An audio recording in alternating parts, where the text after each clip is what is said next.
Hey there, future trader. Ever wanted to jump into the world of trading but felt a bit lost? You've heard about TradingView, but now you're wondering, how do I even get started? Well, you're in the right place. We're going to walk through the basics, from setting up your account to making your first trade. Let's dive in. Rocket. Setting up. First things first, head over to the TradingView website. You can sign up for free. All you need is an email address.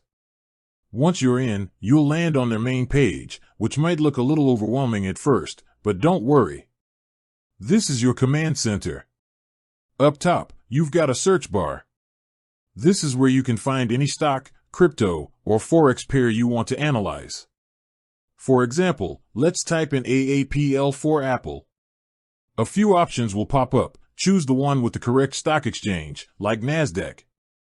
Understanding the chart. Now you're looking at the price chart. It's the most important part of TradingView.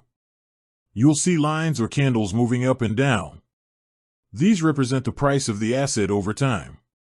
You can change the time frame here at the top.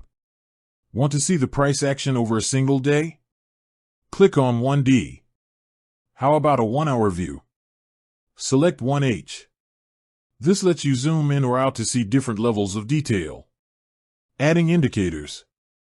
To make smarter decisions, you'll need indicators. These are tools that help you analyze the market. Look for the indicators button at the top. It looks like a little FX symbol.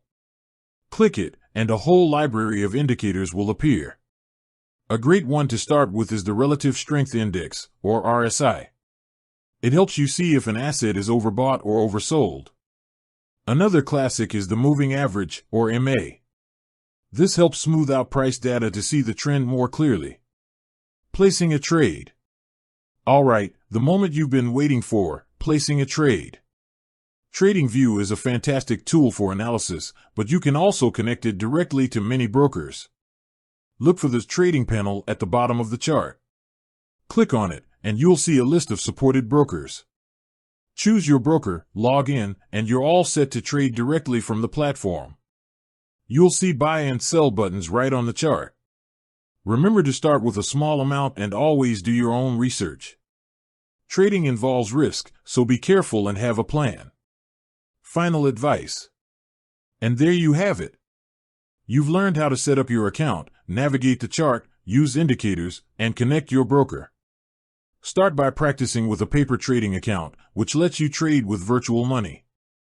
This is the perfect way to get comfortable without risking any of your own